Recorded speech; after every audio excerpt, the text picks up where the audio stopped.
यह आदमी जो कुरान को सुनकर कहता था ये इंसान का कलाम नहीं, फिर भी उसने इसे कबूल क्यों नहीं किया। आज हम उसी कहानी का असल सच जानेंगे। क्या तुमने कभी किसी ऐसे इंसान के बारे में सुना है जो सच्चाई को पहचानता भी था, उसकी तारीफ भी करता था, लेकिन सिर्फ अपने घमंड की वजह से उसे कबूल नहीं कर सका। एक ऐसा शख्स जिसके पास दौलत थी, ताकत थी, इज्जत थी, फिर भी वो तारीख में नाकाम, जलील और इबरत का निशान बनकर रह गया। ये कहानी है मक्का के एक बड़े सरदार, कुरैश के सियासी दिमाग, बनु मखजूम के सरबराह वलीद बिन मुगीरा की। 622 ईस्वी से कुछ साल पहले मक्का एक ऐसा शहर था जहाँ काबा अल्लाह का घर होने के बावजूद 360 बुतों से भरा हुआ था। कुरैश कबीलों का इत्तेहाद तिजारत, हज और ताकत पर खड़ा था।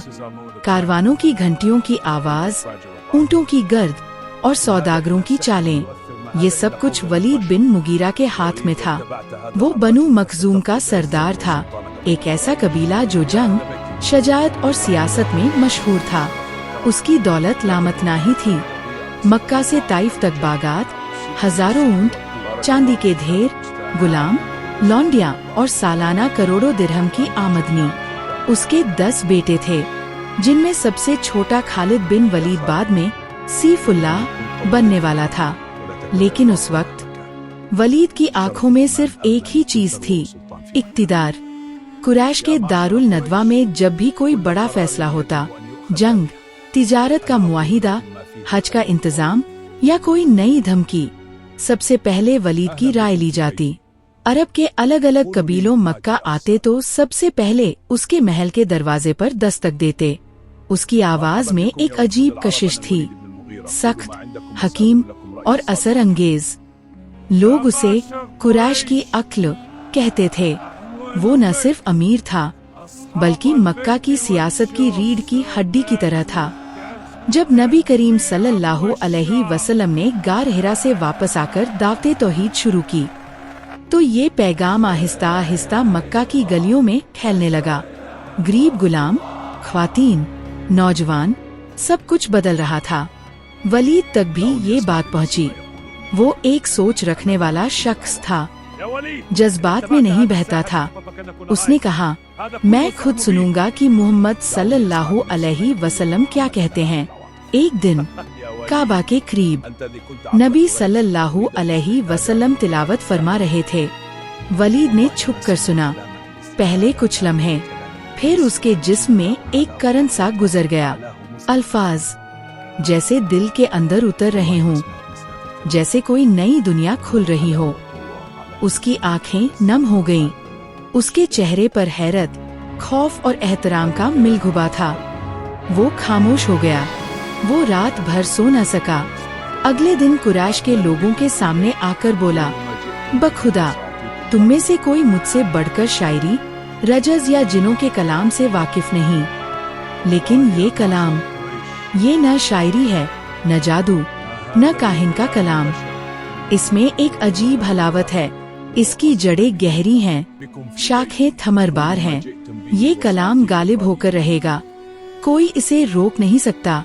ये वो लम्हा था जब हकीकत उसके सामने बिल्कुल खुल चुकी थी। लेकिन यहाँ एक खामोश जंग शुरू हो चुकी थी, जो बाहर से नजर नहीं आती थी। ये जंग उसके दिल और दिमाग के दरमियान थी। दिल पुकार रहा था, ये हक है, ये अल्लाह का कलाम है, कबूल कर लो। दिमाग चला रहा था, अगर तुमने ये कबूल किया तो सब कुछ खत्म हो जाएगा। वो सोचता, अगर मैं ईमान ले आया तो मेरी क़ियादत खत्म हो जाएगी, कुरैश मुझे छोड़ देंगे, लोग मुझे इक़्तिदार कहेंगे, मेरी दौलत, मेरा मकाम, मेरा नाम सब खाक में मिल जाएगा। उसी वक्त अबू जहल जैसे लोग उसके गिर्द जमा हो गए। अबू जहल ने तेज लहजे में कहा, वलीद, तुम अगर इसकी हिमायत करोगे तो कुरैश बंट जाएगा, तुम्हारा पूरा खानदान जलील हो जाएगा। तुम जो आज बादशाह की तरह बैठे हो, कल गुलाम बन जाओगे। ये अल्फाज वलीद के घमंड को जख्मी कर गए। घमंड ने सच्चाई को दबा दिया। वो लड़खड़ा गया, लेकिन गिरा नहीं। वो खड़ा रहा, मगर दिल की आवाज को दफन कर दिया। उसी लम्हे अल्लाह ताला ने उसकी पूरी नफ्सियाती क्याफत को कुरान में महफूज कर दिया, जैसे कोई हाई डेफिनेशन कैमरा उसके चेहरे पर जूम कर रहा हो। उसने सोचा और अंदाजा लगाया, फिर हलाक हो वो। उसने कैसा अंदाजा लगाया? फिर उसने गौर किया, फिर त्योरियां चढ़ाई, फिर मुंह बनाया, फिर पीठ फेरी और तकब्बुर किया और कहा, ये तो जादू है, ये इंसान का कलाम है। सूरह अल-मुद्दस्सिर 18 से 25। ये आयतें सिर्फ अल्फाज नहीं, ये एक मुकम्मल नफ्सियाती मौत की तशरीह है। एक इंसान की जो सच्चाई को देखकर भी इनकार करता है। आखिरकार वलीद ने अपना आखिरी फैसला किया।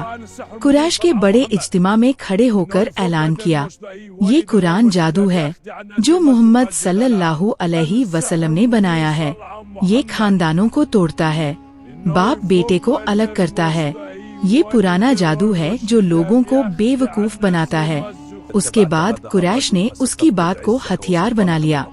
हज के मौसम में तमाम कारवानों और काफिलों में ये प्रोपेगेंडा फैला दिया गया। इस्लाम की राह रुक गई, लेकिन वलीद की अंदरूनी आग भड़कती रही। वक्त गुजरता गया, वलीद की ताकत बाहर से वैसी ही थी, लेकिन अंदर से वो तबाह हो चुका था। वो इंसान जिसके पास सब कुछ था, अब सुकून खो चुका था। रातों को नींद नहीं आती थी। वो अकेला बैठकर सोचता, क्या मैंने सच्चाई को रद्द कर दिया? उसकी तबीयत खराब होने लगी। एक मामूली जख्म, कुछ रिवायतें कहती हैं तीर का जख्म या गले का दर्द, जिसे उसने नजरअंदाज किया, वो आहिस्ता आहिस्ता बढ़ता गया। दर्द बढ़ता गया, जिस्म कमजोर होता गया, ताकत खत्म होती गई। 622 ईस्वी, वलीद बिन मुगीरा दुनिया से रुखसत हो गया। न कोई शोर था, न अजमत का ऐलान, सिर्फ एक खामोश तकलीफ भरा अंजाम। मरने से पहले उसने अपने बेटों को 3 वसीयतें की, लेकिन तारीख बताती है कि वो इस्लाम से दूर ही रहा। वो शख्स जिसके फैसले मक्का बदल देते थे, अब खुद तारीख का एक इबरतनाक बाब बन चुका था। अल्लाह ने फरमाया था, अनकरीब मैं उसे सकर जहन्नम में दाखिल करूंगा। और तुम क्या जानो सकर क्या है? वो कुछ छोड़ती नहीं, कुछ बाकी नहीं रखती। ये अल्फाज सिर्फ सजा नहीं, बल्कि एक अब्दी उसूल है, जो हक को पहचान कर भी घमंड में रद्द करे, उसका अंजाम हमेशा ज़वाल होता है। वलीद बिन मुगीरा सिर्फ एक फर्द नहीं, वो हर दौर के इंसान की मिसाल है। जब सच्चाई सामने आए और हम सोचकर रुक जाए, जब जाती अना हमें फैसले से रोक दे, जब दुनिया की इज्जत, दौलत और मकाम हमें हक से दूर कर दे, तो हम भी वलीद बिन मुगीरा का हिस्सा बन जाते हैं। उसका बेटा खालिद बिन वलीद, वही जिसे वलीद ने इस्लाम से बचाने की कोशिश की, बाद में सीफुल्लाह बना, इस्लाम की तलवार बनकर तारीख बदल दी। आज भी हम सबके सामने सच्चाई आती है, एक आवाज, एक पैगाम, एक हकीकत। लेकिन क्या हम उसे कबूल करते हैं, या वलीद बिन मुगीरा की तरह सोचते हैं, अंदाजा लगाते हैं, त्योरियां चढ़ाते हैं और फिर पीठ फेर कर कहते हैं, ये तो जादू है, ये इंसान का कलाम है, ये कहानी खत्म नहीं होती, ये हर दौर में, हर दिल में जिंदा रहती है और हर इंसान से एक ही सवाल पूछती है, तुम सच्चाई के साथ हो या अपने घमंड के साथ?